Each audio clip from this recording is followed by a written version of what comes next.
Hi, welcome to the first edition of the Vedic Review. And I want to present for this first review a book about someone dear to my heart and very close to my path, just because it's important to honor one's gurus. So this isn't, meant as an endorsement for everybody, but just to bring to light something from my path that has really opened up a lot of these teachings and kind of the Vedic realities to me personally. I thought I'd like to share this book, which is the biography of Shri Dhyanyogi called This House is on Fire. And this is a story of my guru's guru. So it's where my own spiritual tradition and lineage that I'm practicing out of comes from.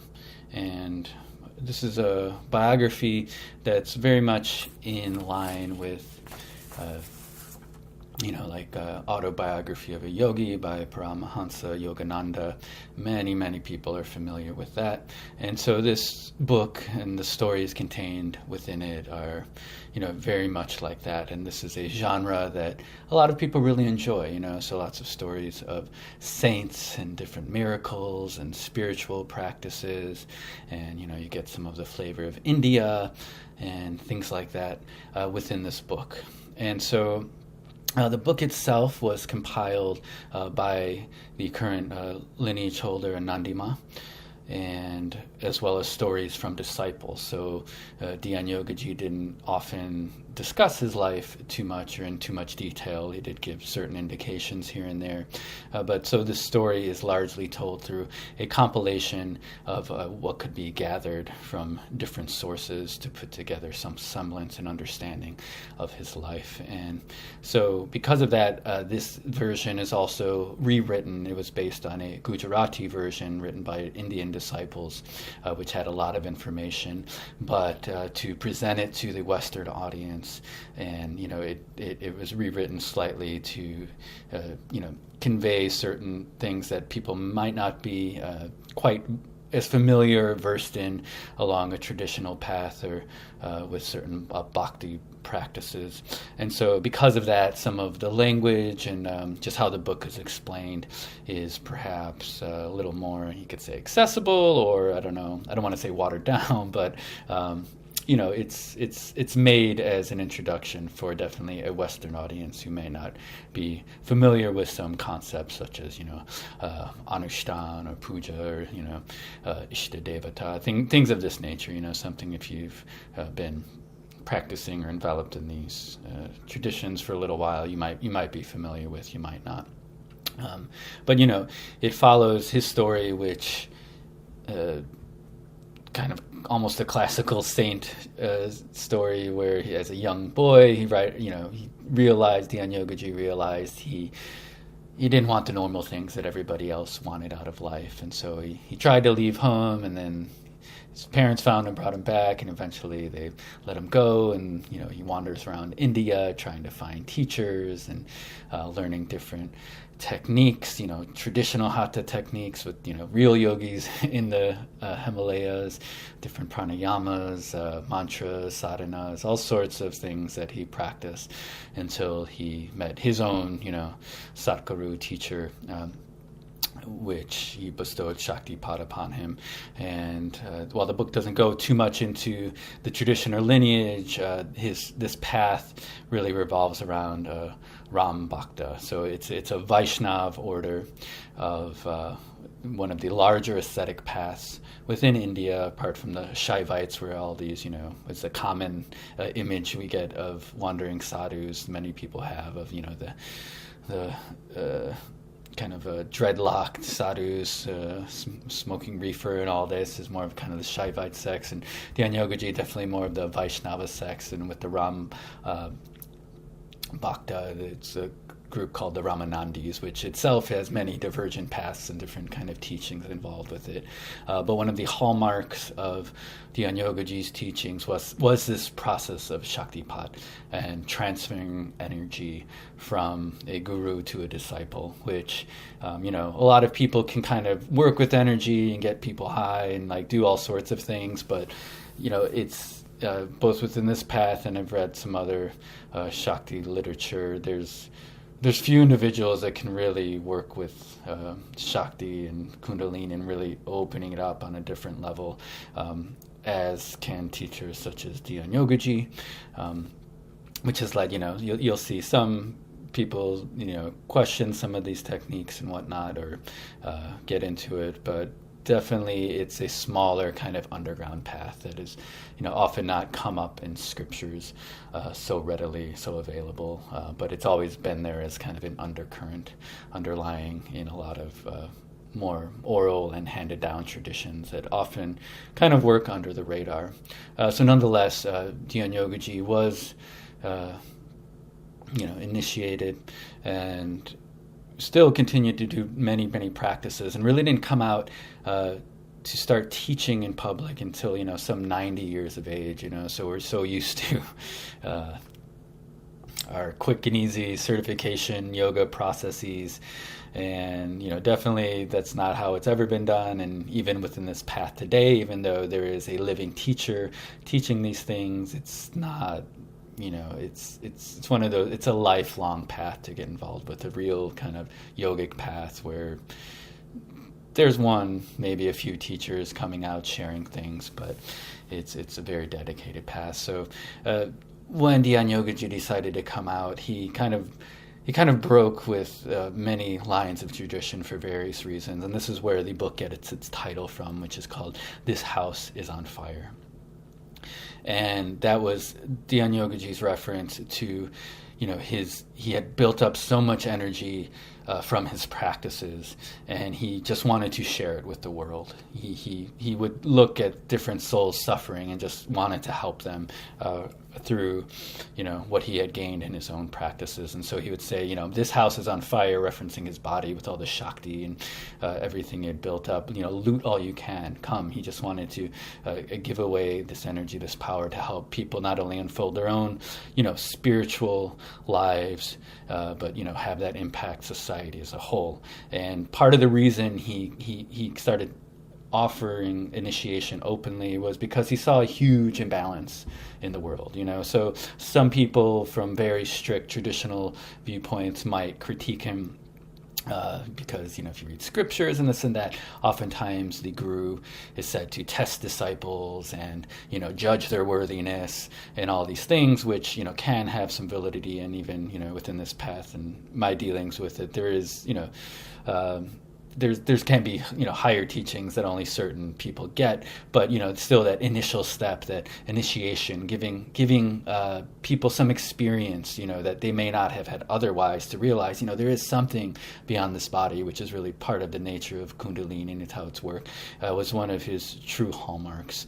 And so because of that, he saw this imbalance in the material world ever growing. This was a yogi who was born, the 1800s and came of age in, 40s, 50s, 60s, and ever increasing materialism and the atom bomb and all this. So he saw these imbalances and really wanted to help do his part to help start to shift this. And that's why he came out in public and started offering Shaktipat to people. And I won't get into too many details of the book, but he eventually had experiences where he saw certain people who he needed to go find, and lost, people that had connections to him. And some of these people were in America, and so he did make a journey to America and gathered a small group of disciples there. Things happened with his health. He came back to India, where he spent the remainder of his life until he died at a very old age, upwards of 117 years. And within that process too, he brought up and he trained his own disciple, Shri, who he had found when she was a very young girl, who she was going into deep states of meditation and samadhi. And a disciple, her father, Pravinji Jani, who was one of my first astrology teachers, and he brought me on this path. Actually, went to Dhyanyogi, and just wanted him to come visit her to help with these states he was experiencing. And he immediately recognized Anandima as an extremely advanced soul, and took her up under his wing and trained her to be able to control her energy and use it for the benefit of other people. And so it's through her work that this lineage continues into today. And the book doesn't go into her work. It's pretty much based on the life of Dhyanyogi and homage to his teachings, his power, where this path is coming from.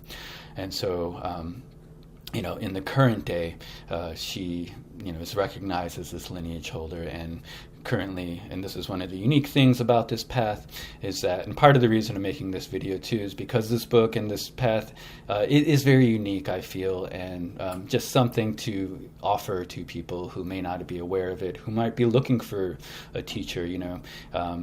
Anandima does have a residence in California in a small group of devoted disciples. It's a very unique and rare path in that you have this very adept, strong, right-handed kind of tantric guru who has can work with energy directly and really open things up in people, where you can have a conversation with, which is a rarity with some of these bigger paths, and like Amma, which God bless her and all the work she does, but it can be hard to get that more traditional kind of one-on-one guidance or connection, and so it represents a very interesting path in that respect. And and so she's carrying on that work. And so for people who might be interested or might be looking for this kind of thing, it's definitely something worth checking out, looking into. And it's not, and any guru and path, everything's not for everyone, right? So some people come and they might not have any connection, and they go on and it's like, oh, that was a nice lady. Some people come and have very profound experiences, such as was my case. And that's kind of how these things work. We all have our own different kind of paths we're leading through. For example, some people might read this book, put it down, never look at it again. For me, a book like this represents something I return to time and time again. I rarely read books over and over, and this is a book I read almost on a yearly basis. It really helps me connect with my teacher, and I often have very profound experiences going into meditative trances, dreams with him coming through it, and just different experiences like that, where when there is that connection, different things and guidance can come through things of that nature. And so when someone has found that kind of connection in their own lives and their own path, it's very profound. And so even if this wouldn't be your path, it's still worth I think investigating if things of this nature interest you. And if nothing more, you have darshan, an experience of another saint, which is always, I find, very useful.